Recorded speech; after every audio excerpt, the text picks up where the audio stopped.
Assalamualaikum warahmatullahi wabarakatuh. Saya Love Violita Laraswati, NIM 1700102110794, mahasiswi jurusan Tadris Biologi, Fakultas Tarbiyah dan Keguruan UIN Antasari Banjarmasin. Hari ini saya akan mempresentasikan topik tentang aktivitas enzim pada mikroba dan faktor-faktor yang mempengaruhinya di mata kuliah mikrobiologi. Seperti yang kita ketahui, semua makhluk hidup melakukan suatu proses yang disebut dengan metabolisme, tidak terkecuali pada mikroba. Jadi, metabolisme merupakan serangkaian reaksi kimia di dalam sel yang tersusun dalam jalur-jalur metabolisme yang rumit dengan mengubah molekul-molekul melalui tahapan-tahapan tertentu, di mana proses metabolisme ini dapat terjadi dengan adanya bantuan enzim. Metabolisme sendiri terbagi menjadi dua, yaitu ada katabolisme dan ada anabolisme, di mana katabolisme terdiri dari respirasi dan fermentasi, sedangkan anabolisme terdiri dari fotosintesis. Selanjutnya kita akan membahas tentang enzim, di mana enzim merupakan katalisator biologis yang dihasilkan oleh sel yang berfungsi untuk mempercepat reaksi kimia. Setelah reaksi berlangsung, enzim tidak mengalami perubahan jumlah, sehingga jumlah enzim sebelum dan setelah reaksi adalah tetap. Kemudian, enzim mempunyai selektivitas dan spesifitas yang tinggi terhadap reaktan yang direaksikan dan jenis reaksi yang akan dikatalisasi. Enzim dikatakan sebagai suatu kelompok protein yang berperan penting dalam aktivitas biologis, di mana dalam jumlah yang sangat kecil enzim dapat mengatur reaksi tertentu sehingga dalam keadaan normal tidak terjadi penyimpangan-penyimpangan hasil akhir reaksinya. Enzim dapat mempercepat reaksi 108 sampai 1011 kali lebih cepat dibandingkan dengan tanpa menggunakan katalis. Dialisi enzim dapat memisahkan bagian-bagian protein, yaitu bagian protein yang disebut dengan apoenzim dan bagian non-protein yang berupa koenzim, gugus prostetis, dan kofaktor ion logam. Di mana apoenzim apabila bergabung dengan bagian non-protein disebut dengan holoenzim yang bersifat aktif sebagai biokatalisator. Koenzim dengan gugus prostetik berfungsi sama, di mana koenzim adalah bagian yang terikat secara lemah pada apoenzim atau protein, sedangkan gugus prostetik adalah bagian yang terikat dengan kuat dengan apoenzim. Kemudian ion logam merupakan komponen yang sangat penting diperlukan untuk memantapkan struktur protein atau memperkuatnya dengan adanya interaksi antar muatan. Tidak hanya pada sel manusia, enzim juga dapat diproduksi oleh kelompok bakteri, seperti kapang maupun khamir. Salah satu jenis enzim yang memiliki peranan penting dalam biokonservasi limbah-limbah organik yaitu enzim selulase, di mana enzim selulase ini adalah enzim yang mampu mendegradasi selulosa dengan produk utama yaitu glukosa, selobiosa, dan seloogligosakarida, di mana aktivitas enzim selulase dipengaruhi oleh beberapa faktor, antara lain yaitu suhu, pH, konsentrasi substrat, konsentrasi enzim, serta keberadaan inhibitor. Selanjutnya kita akan membahas tentang cara kerja enzim, di mana cara kerja enzim yang diproduksi oleh sel yang mana berasal dari sel-sel makhluk hidup dan juga berdasarkan instruksi dari gen sel. Jadi cacat pada organ tubuh manusia disebabkan oleh gen yang mengakibatkan enzim menjadi rusak sehingga tidak bekerja dengan baik. Enzim meningkatkan kecepatan reaksi dengan cara menurunkan energi aktivasi. Energi aktivasi merupakan energi yang diperlukan untuk mengaktifkan suatu reaktan sehingga dapat bereaksi untuk membentuk senyawa lain. Dengan adanya enzim dapat menyebabkan energi aktivasi menjadi lebih rendah, tetapi enzim tidak dapat mempengaruhi letak kesetimbangan reaksi. Saat berlangsungnya reaksi enzimatik, terjadi ikatan sementara antara enzim dengan substratnya, atau disebut dengan reaktan. Reaktan sementara ini bersifat labil dan hanya untuk waktu yang singkat saja. Selanjutnya, ikatan antara enzim dengan substrat ini akan pecah menjadi enzim dan hasil akhir atau produk, di mana enzim yang terlepas kembali setelah reaksi dapat berfungsi lagi sebagai biokatalisator untuk reaksi yang sama. Setiap enzim akan bekerja atas satu target tertentu yang mana dinamakan dengan substrat yang akan diubah menjadi produk yang bisa digunakan melalui aksi enzim. Jadi dengan kata lain, enzim ini akan bereaksi dengan substrat yang membentuk kompleks enzim substrat. Dan kemudian ketika reaksi sudah selesai, maka enzim akan tetap sama namun substrat akan mengubah menjadi produk. Contohnya yaitu sukrase merupakan hasil reaksi enzim pada substrat sukrosa untuk membentuk produk yaitu fruktosa dan juga glukosa. Selanjutnya ada dua teori tentang tata cara kerja enzim. Yang pertama yaitu ada lock and key teori atau teori gembok dan kunci, di mana teori ini dikemukakan oleh Fisker tahun 1898. Menurutnya enzim diumpamakan sebagai gembok, sedangkan substrat diumpamakan sebagai kunci. Substrat dapat berikatan dengan enzim jika enzim memiliki sisi aktif sebagai tempat melekat substrat.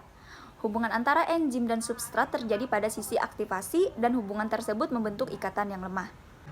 Kemudian yang kedua yaitu ada induced fit theory atau teori ketepatan induksi, di mana teori ini dikemukakan oleh Daniel Kostland. Menurutnya, sisi aktif enzim bersifat fleksibel. Akibatnya, sisi aktif enzim dapat berubah bentuk menyesuaikan dengan kerja enzim sesungguhnya. Selanjutnya ada beberapa faktor yang mempengaruhi kerja enzim. Yang pertama yaitu ada suhu, di mana kerja suatu enzim sangat dipengaruhi oleh lingkungannya. Setiap kenaikan suhu 10 derajat Celcius, kecepatan enzim akan menjadi 2 kali lipat, sampai batas suhu tertentu. Di mana enzim berdarah panas pada manusia bekerja paling efisien pada suhu 30 derajat Celcius, sedangkan enzim hewan berdarah dingin yaitu pada suhu 25 derajat Celcius. Suhu optimal merupakan suhu yang paling tepat bagi suatu reaksi yang menggunakan enzim. Kemudian yang kedua yaitu ada pH, di mana semua enzim peka terhadap perubahan pH dan non-aktif pada lingkungan pH sangat rendah atau asam kuat dan juga pH tinggi atau basa kuat. Suhu dan pH merupakan faktor utama, karena setiap enzim akan berfungsi secara optimal pada suhu dan pH tertentu. Kecepatan reaksi menurun tajam di atas suhu optimal karena enzim merupakan protein yang akan terdenaturasi pada suhu tinggi. Di mana di samping itu sedikit pergeseran pH dari pH optimum juga akan menyebabkan perubahan besar. Di mana hal ini disebabkan karena asam amino yang merupakan pusat aktif enzim harus berada dalam keadaan ionisasi yang tetap agar menjadi aktif. Karena pada dasarnya enzim adalah protein yang tersusun atas asam amino yang dapat melakukan ionisasi. Selanjutnya ada konsentrasi enzim, substrat, dan kofaktor. Jika pH dan suhu suatu sistem enzim adalah konstan dan jumlah substrat berlebihan, maka laju reaksi adalah sebanding dengan jumlah enzim yang ada. Sebaliknya, jika pH, suhu, dan konsentrasi enzim konstan, maka laju reaksi adalah sebanding dengan jumlah substrat. Selanjutnya ada inhibitor, di mana aktivitas suatu enzim dapat dihambat oleh suatu senyawa yang dikenal dengan sebutan inhibitor.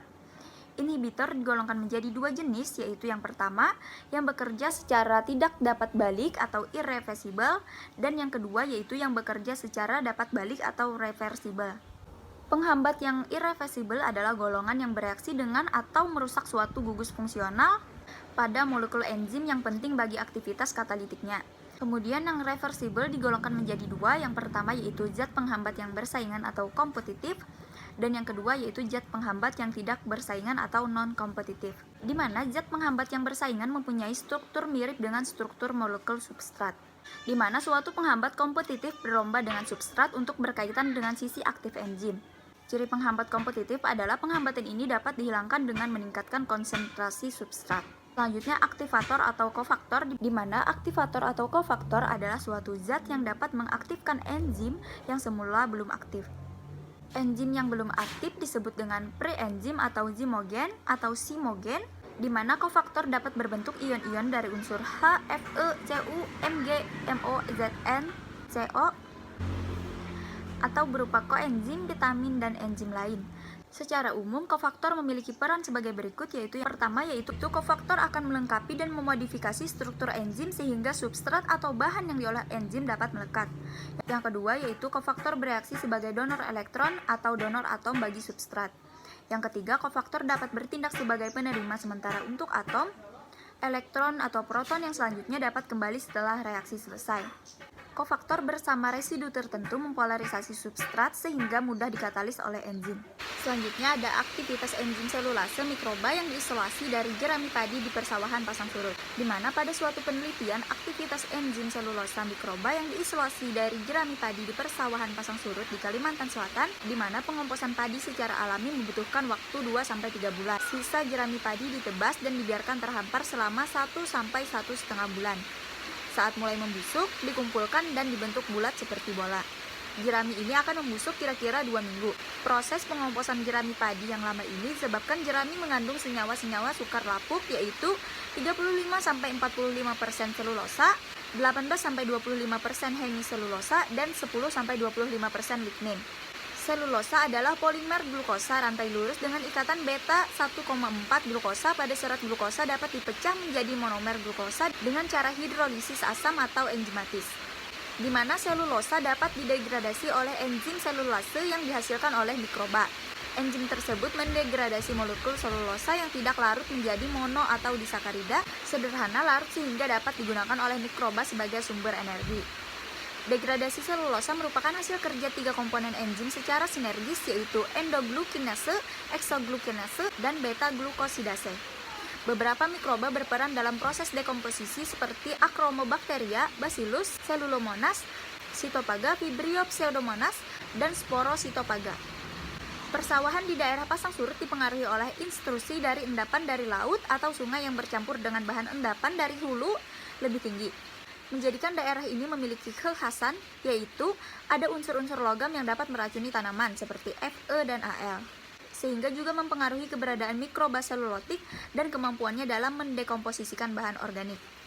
Dalam penelitian ini dilakukan isolasi dan pemurnian mikroba selulotik. Terdapat beberapa kemampuan isolat selulotik dari persawahan pasang surut, di antaranya dapat mensekresikan enzim endoglukanase, soglukanase, dan beta-glukosidase. Selanjutnya ada optimasi suhu dan pH terhadap aktivitas enzim endoglukanase menggunakan Response Surface Methodology atau RSM. Pada suatu penelitian yang bertujuan untuk menentukan suhu dan pH optimal pada pertumbuhan isolat bakteri selulotik untuk menghasilkan aktivitas enzim selulase yang tinggi dengan menggunakan bakteri isolatik potensial B2S8 yang memiliki nilai aktivitas enzim selulase tertinggi dan tingkat degradasi selulosa tertinggi. Berdasarkan analisis RSM, suhu berpengaruh terhadap pertumbuhan isolat bakteri selulotik B2S8 dalam menghasilkan enzim selulase, di mana didapatkan hasil suhu optimal dari ekstrak kasar enzim selulase isolat B2S8 adalah pada suhu 30 derajat Celcius. Untuk pH optimal yang didapatkan dari ekstrak kasar enzim selulase isolat B2S8 adalah pH 7. Sehingga dalam penelitian ini dapat disimpulkan bahwa kondisi suhu dan pH optimal pada pertumbuhan isolat bakteri selulotik B2S8 untuk menghasilkan aktivitas enzim selulase tertinggi terjadi pada suhu 36,9 derajat Celcius dengan pH 6,9 sehingga dapat menghasilkan aktivitas enzim selulase. Jadi pada materi ini dapat disimpulkan bahwa pada mikroba juga terjadi aktivitas enzimatis di mana aktivitas tersebut dipengaruhi oleh beberapa faktor. Sekian presentasi dari saya, salah hilap mohon maaf. Wassalamualaikum warahmatullahi wabarakatuh.